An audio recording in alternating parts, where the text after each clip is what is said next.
सभी को राम राम। तो आइए हम प्रभु श्री राम की कथा प्रारंभ करते हैं। सबसे पहले मानसिक भक्ति करते हुए प्रभु का ध्यान धरते हैं। अपनी आंखों को बंद करके अपने मन में राम दरबार के दर्शन करते हैं।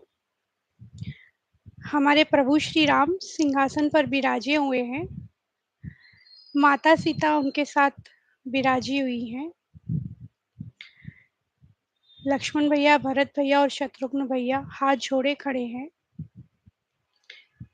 तथा हमारे बजरंगबली प्रभु श्री राम के चरणों में बैठे हुए हैं और हम प्रभु श्री राम को नतमस्तक करते हुए उनकी चरणों की वंदना करते हुए निवेदन करते हैं कि हम पर हमेशा अपनी कृपा बनाए रखे तथा हमें आशीर्वाद दे कि हम श्री रामचरितमानस सफलतापूर्वक संपूर्ण कर सकें। बोल सियावर रामचंद्र की जय। तो चलिए, अब हमने देखा था जब हमारी कथा हुई थी कि जो रावण था और माता सीता को हर के ला चुका था और हनुमान जी आए थे माता सीता के पास। सब मैसेज दिया प्रभु श्री राम का और वापस मैसेज लेकर गए तथा यहाँ पे माता सीता बहुत ही दुखी थी और फिर कृपा निदान हमारे समुद्र तट के निकट आ पहुंचे। अब आगे चलते हैं। और मंडोदरी जो थी रावण की पत्नी, वो समझा रही थी रावण को कि माता सीता को छोड़ दीजिए, किंतु वो नहीं मान रहा था। रावण के लिए वही सहायता आ बनी। मंत्री उसे सुना सुनाकर स्तुति करते हैं। उसी समय अवसर जानकर विभीषण जी आए। उन्होंने बड़े भाई के चरणों में सिर नवाया तो और कहा कि राय पूछी है तो हे तात, मैं अपनी बुद्धि के अनुसार आपके हित की ही बात कहूंगा। कहा कि पर स्त्री के ललाट को चौथ के चंद्रमा की तरह त्याग दें, मतलब वही सीता माता को आप छोड़ दीजिए, यही कह रहे विभीषण जी। काम क्रोध मद लोभ सब नाथ नरक के पंथ, सब परिहरि रघुबीर ही भजहु भजहि जहि संत, सियावर रामचंद्र भज जय शरणम। कह रहे हैं हे नाथ, काम क्रोध मद और लोभ ये सब नरक के रास्ते, इन सबको छोड़कर श्री रामचंद्र जी को भजिए, जिन्हें संत पुरुष भजते हैं। वैर त्याग कर उन्हें मस्तक नवाइए। वे रघुनाथ जी शरणागत का दुख नाश करने वाले। हे नाथ, उन्हें सर्वेश्वर उन प्रभु को जानकी जी दे दीजिए और बिना ही कारण स्नेह करने वाले श्री राम जी को भजिए। तो विभीषण जी कह रहे रावण से कि भाई ये तो भगवान है, आप नाम लीजिए। अब सुनिए, माल्यवन नाम का एक बहुत ही बुद्धिमान मंत्री था। उसने विभीषण के वचन सुनकर कहा, आपके छोटे भाई नीति विभूषण हैं। विभीषण जी जो कुछ कह रहे हैं उसे हृदय में धारण कर लीजिए। कौन कह रहा है ये? माल्यवन नाम का एक मंत्री जो था। तो कहते हैं ना, राजा राजा राजा ऐसा नहीं है कि राजा है तो सब कुछ चल रहा है। राजा के पास जो मंत्री होते हैं, जो अगर अच्छे मंत्री होंगे तो राजा भी बहुत अच्छा होगा और आगे बढ़ेगा। तो होता ही है ना, जैसे कैप्टन्स की ज़रूरत तो सभी को होती है। लीडर्स अगर कोई बनते हैं तो उन्हें कैप्टन्स की ज़रूरत होती है। तो यहाँ पे रावण के कुछ मंत्री तो ऐसे थे कि मतलब बिल्कुल उसी की चापलूसी करते थे कि जो रावण बोलेगा वही सही। तो ऐसे मंत्री, ऐसे लोग नहीं होने चाहिए। दोस्त भी कहीं न कहीं ऐसे हमें नहीं हो सारे कि सब अच्छा ही बोले, क्योंकि जैसे कहावत होती है ना, there is always a room for improvement. तो कुछ ना कुछ कमियाँ तो सब में होती ही है।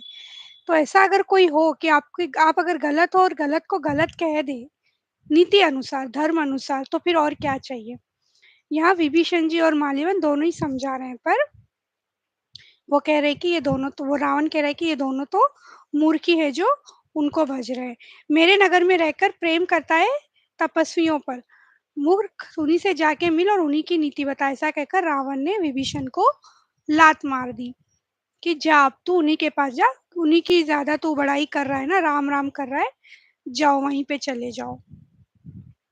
क्योंकि विभीषण बड़ा प्रेम करता था रावण से, रावण भी प्रेम करता था, पर यहाँ पे जो है प्रभु को मानने वाला है विभीषण और रावण कह रहा है कि मुझे मानो, तो वो वहां पे मिसमैच हो रहा है। इसीलिए जब जैसे ही लात मार दी रावण ने, फिर विभीषण जी रघु कहा कि अतः मैं अब श्री रघुवीर जी के शरण में जाता हूँ, मुझे अब दोष न देना। शिव जी कहते हैं, भवानी, साधु का अपमान तुरंत ही संपूर्ण कल्याण की हानि कर देता है। जिसे हमने देखा है श्री रामचरितमानस में शुरू से साधु संत गुरु ब्राह्मण इन सब की महिमा क्या है, इन सब के श्राप से क्या क्या हो सकता है हमने देखी है। तो यही कह रहे हैं कि यदि किसी साधु का अपमान हो जाए तो फिर समझ लीजिए कि अब तो नाश होने ही वाला है।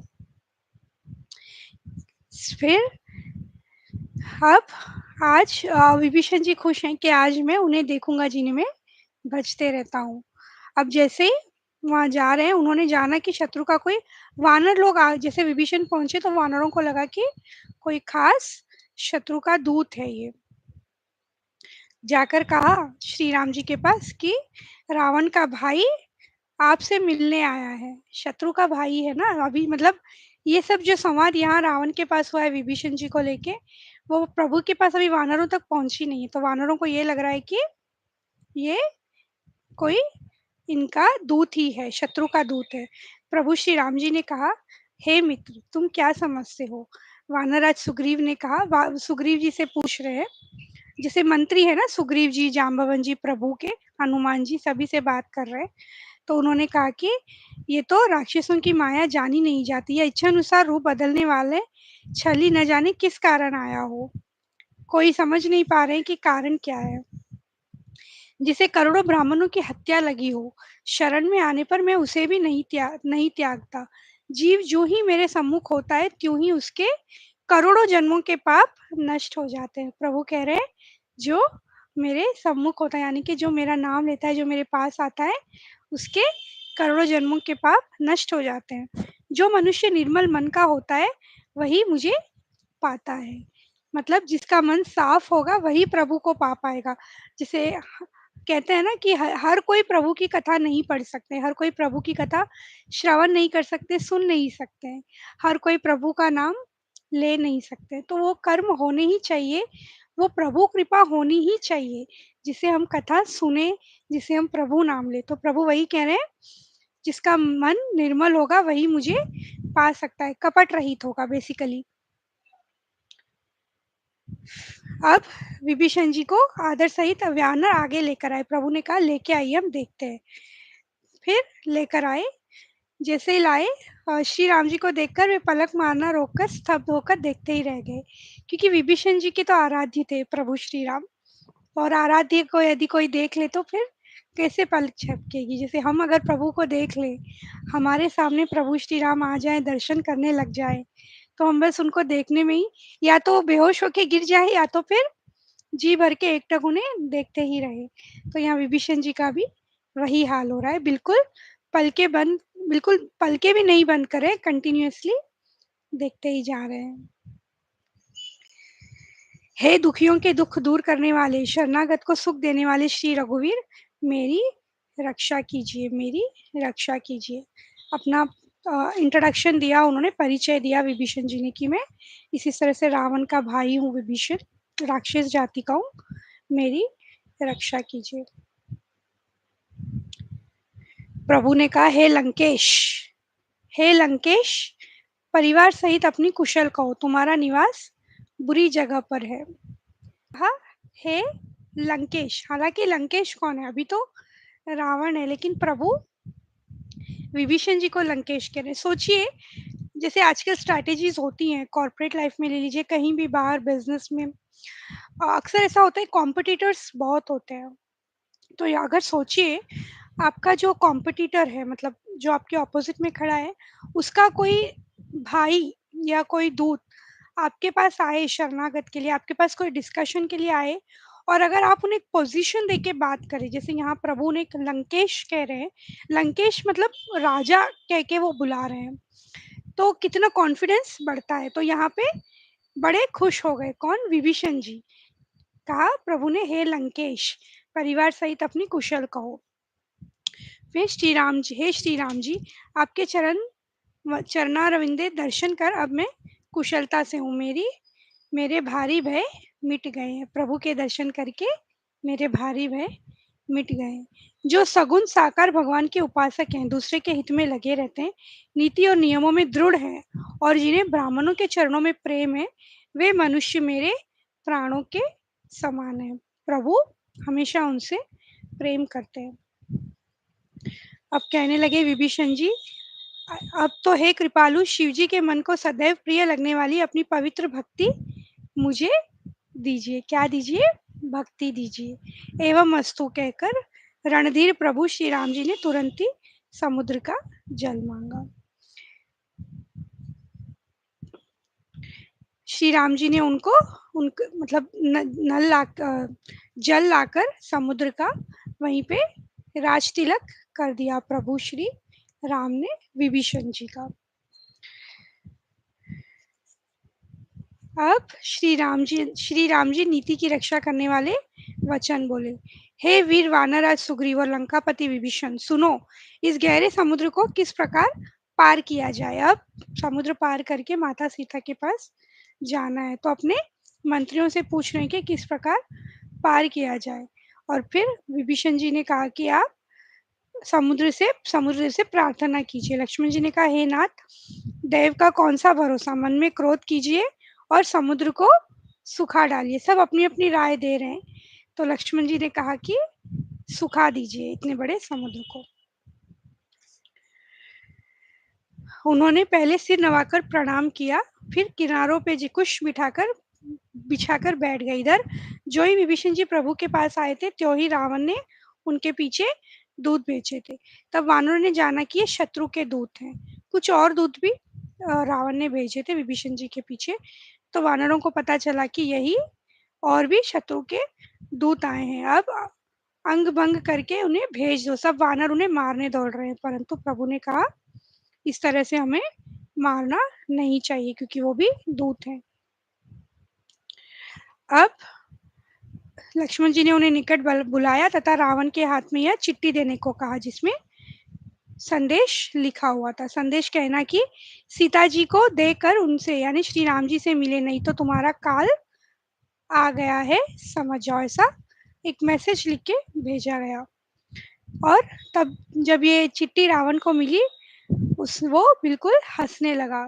फिर उस विभीषण का सब फिर कहा कि ये सब वो मुझे कह रहा है, अब विभीषण का समाचार सुनाओ, उसकी मृत्यु तो निकट आ ही गई है करके दूत को पूछने लगा। तो दूत ने कहा, जब आपका छोटा भाई श्री राम जी से जाकर मिला, तब उसके पहुंचते श्री राम जी ने उसको राज तिलक कर दिया, मतलब उसे राजा बना दिया करके कह दिया।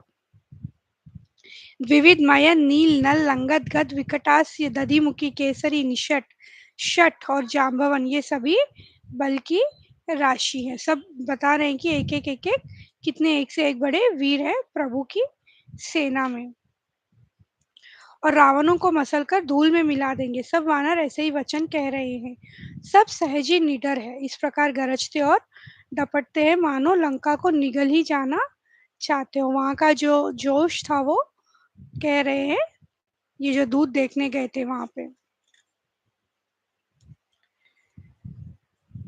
अब कह रहे कि या तो अभिमान छोड़कर अपने छोटे भाई विभीषण जी की भांति प्रभु के चरण कमल, अब वो लेटर और मैसेज पूरा पढ़ा जा रहा है। कह रहे कि अपने भाई की तरह प्रभु के चरणों में आ जाओ। पत्रिका सुनते ही रावण मन में भयभीत हो गया, परंतु मुस्कुराता हुआ सबको सुनाकर कहने लगा कि जैसे कोई पृथ्वी पर पड़ा हुआ हाथ से आकाश को पकड़ने की चेष्टा करता हो, वैसे ही यह छोटा तपस्वी यानी कि लक्ष्मण जी वागलीवास करता है, यानी कि डींगे हाँक रहा है कि आके पड़ जाओ। शुकदूत ने कहा, हे नाथ, अभिमान छोड़कर आप ये बात मान लीजिए, जानकी जी श्री रघुनाथ जी को दे दीजिए। सब इतना कह रहे हैं, किंतु बिल्कुल भी मानने को तैयार नहीं था।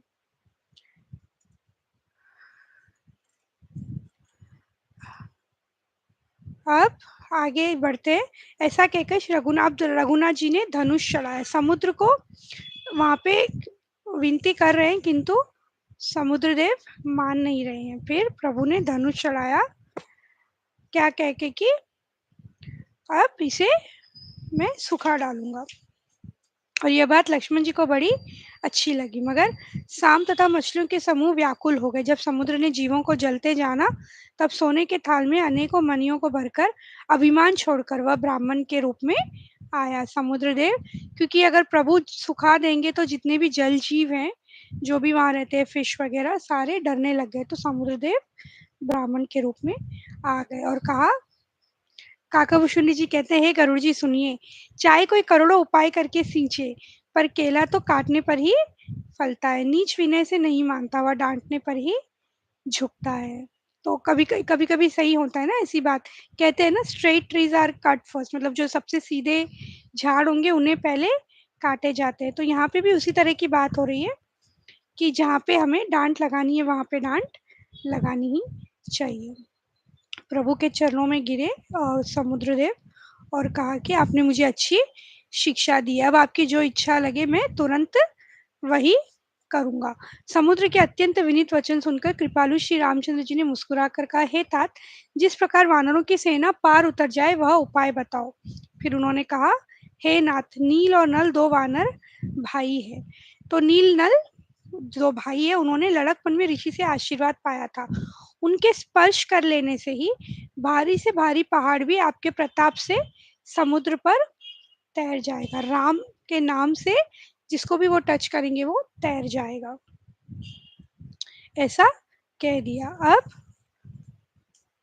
समुद्र अपने घर चला गया। श्री रघुनाथ जी मत उनको यह सलाह अच्छी लगी। यह चरित्र कलयुग के पापों को हरने वाला, इसे तुलसीदास ने अपने बुद्धि के अनुसार गाया है। श्री रघुनाथ जी के गुण समूह सुख के धाम, संदेह का नाश करने वाले और विषाद का दमन करने वाले हैं। अरे मूर्ख मन, तो संसार का सब आशा भरोसा त्याग कर निरंतर इन्हें गा और सुन।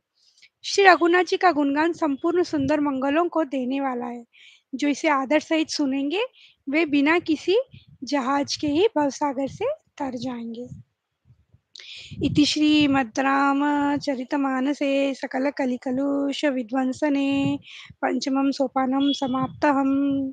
कलयुग के समस्त पापों का नाश करने वाली श्री रामचरितमानस का यह 5वां सोपान समाप्त हुआ। सुंदरकांड हमारा समाप्त हुआ। श्री गणेशाय नमः। श्री जानकी वल्लभो विजयते। श्री रामचरितमानस षष्ठ सोपान लंका कांड। अब हम लंका कांड में आ गए हैं। सबसे पहले हम श्री रामचंद्र जी की वंदना करते हैं, फिर श्री शंकर जी को हम नमस्कार करते हैं और मन से कहते हैं कि हे मन, तू क्यों श्री राम जी को नहीं भजता। समुद्र के वचन सुनकर प्रभु श्री रामचंद्र जी ने मंत्रियों को बुलाकर ऐसा कहा, अब विलंब किसके लिए हो रहा है, सेतु तैयार करो जिसमें सेना उतरे, यानी कि पुल तैयार किया जाए। जाम्बवन जी ने हाथ जोड़कर कहा, हे सूर्यकुल के ध्वजा स्वरूप श्री राम जी सुनिए। हे नाथ, सेतु तो आपका नाम ही है, जिस पर चढ़कर मनुष्य संसार रूपी समुद्र से पार हो जाते हैं। कितनी प्यारी बात है कंपैरिजन, कि प्रभु का नाम लेने से इस जीवन के संसार रूपी में जो जीवन मरण का चक्र है उससे ही हम पार हो जाते हैं। तो सेतु तो आप ही है। जाम्बवन जी ने नल नील दोनों भाइयों को बुलाकर उन्हें सारी कथा कह सुनाई और कहा, मन में श्री रामचंद्र जी के प्रताप को स्मरण करके सेतु तैयार करो और राम प्रताप से कुछ भी परिश्रम नहीं होगा। प्रभु का नाम लेके करेंगे तो ज्यादा परिश्रम नहीं लगा, यानी ज्यादा मेहनत नहीं लगेगी, काम जल्द से जल्द हो जाएगा हमारा। विकट वानरों के समूह दौड़ जाइए और वृक्षों तथा पर्वतों के समूह को उखाड़ लाइए। अब वृक्ष पर्वत जो है सभी को लाके अब बिछाना है। सेतु की अत्यंत सुंदर रचना देख, अब सेतु जैसे जैसे राम राम लिखते गए और बिछाते ही गए पूरे। बहुत ऊंचे ऊंचे पर्वतों और वृक्षों को खेल की तरह ही, मतलब बिल्कुल इजीली उखाड़ कर उठा लाते और ला लाकर नल नील को देते हुए अच्छी तरह गढ़कर सेतु बनाते हैं। वानर बड़े बड़े पहाड़ ला ला कर देते और नल नील उन्हें गेंद की तरह ले लेते हैं। सेतु की अत्यंत सुंदर रचना देखकर कृपा सिंधु श्री राम जी हंसकर ये वचन बोले, यहाँ की भूमि परम रमणीय और उत्तम है, इसकी असीम महिमा वर्णन नहीं की जा सकती। मैं यहाँ शिव जी की स्थापना करूंगा। मेरे हृदय में यह महान संकल्प। अब प्रभु ने वहां शिवलिंग तैयार किया, शिवलिंग की स्थापना करके विधि पूर्वक उसका पूजन किया और कहा कि शिव जी के समान मुझको दूसरा कोई प्रिय नहीं है। जो मनुष्य मेरे स्थापित किए हुए लिंग को यानी कि रामेश्वर जी को दर्शन करेंगे वे शरीर छोड़कर मेरे लोक को जाएंगे, यानी कि रामेश्वर जी का नाम दिया गया।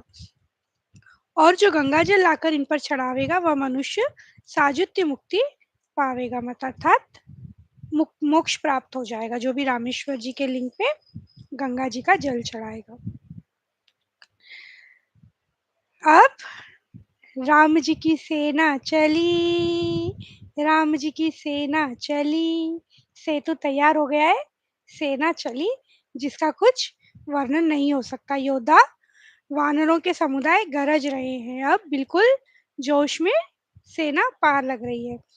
बहुत तरह के मगर, नाग यानी कि घड़ियाल, मच्छ और सर्प थे जिनके 200 योजन के बहुत बड़े विशाल शरीर थे। कुछ ऐसे भी जंतु थे जो उनको भी खा जाए। किसी किसी से डरते तो वे भी डर रहे थे, किसी किसी के डर से तो वे भी डर ही रहे थे, क्योंकि इतनी जोर जोर से आवाज हो रही है। परंतु वे सब कुछ भूल कर, जैसे कोई बड़ा होगा अगर, जलचर जो रह रहे हैं जो पानी में है, छोटे जितने भी होंगे ना उन्हें बड़े खा ही लेते हैं, बड़े वाले जो जानवर होंगे उसमें।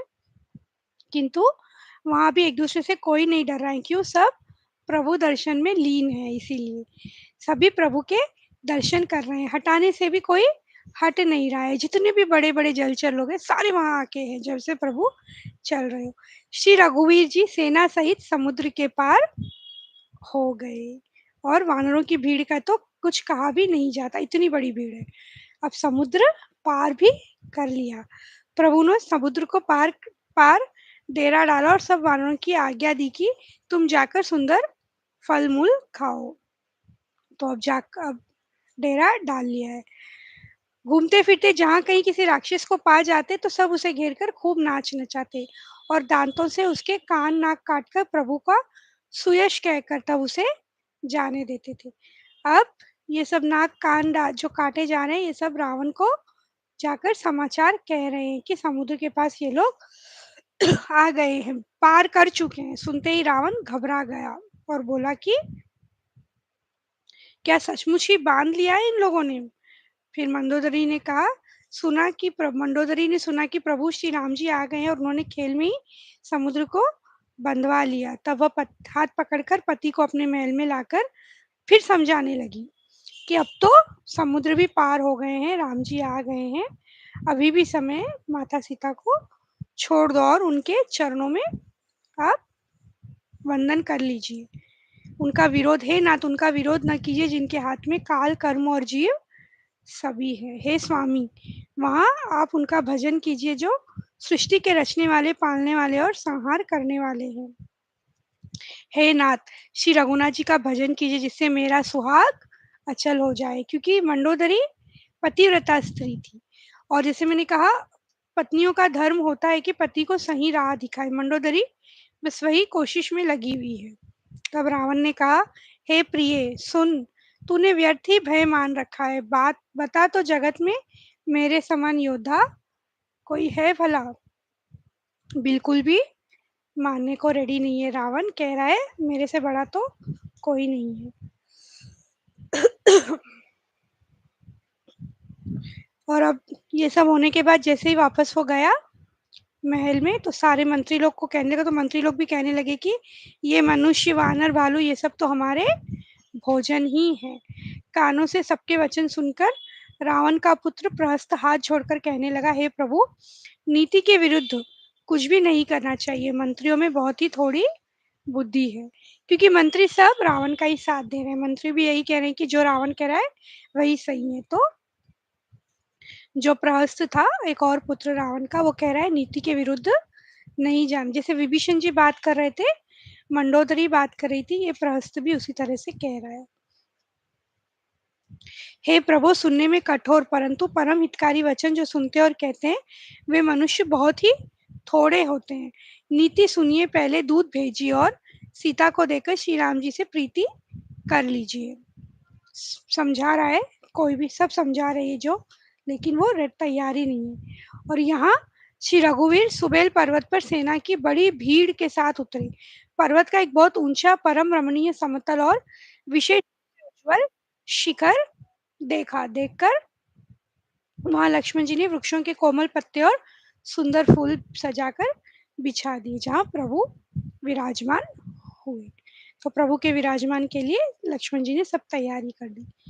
इस प्रकार कृपा रूप और गुणों के धाम श्री रामचंद्र जी विराजमान है। वे मनुष्य धन्य है जो सदा इस ध्यान में लौ लगाए रहते हैं। तब वे सबसे कहने लगे, प्रभु श्री रामचंद्र जी चंद्रमा को उदय होते हुए देखा तो कहा कि चंद्रमा को तो देखो कैसा सिंह के समान निडर है। अब सभी बात आकाश में जो जो दिख रहा है उस पे बातें हो रही हैं। तो चलिए आज की कथा का समय यहीं समाप्त होता है। कल हम वापस मिलेंगे। हो मंगल भवन अमंगल हारी, द्रवहु सुदशरथ अजर बिहारी। राम सिया राम जय जय राम। राम सिया राम जय जय राम। बोल सियावर रामचंद्र की जय। पवन सुत हनुमान की जय। बोलो भाई सब संतन की जय। जय सिया राम।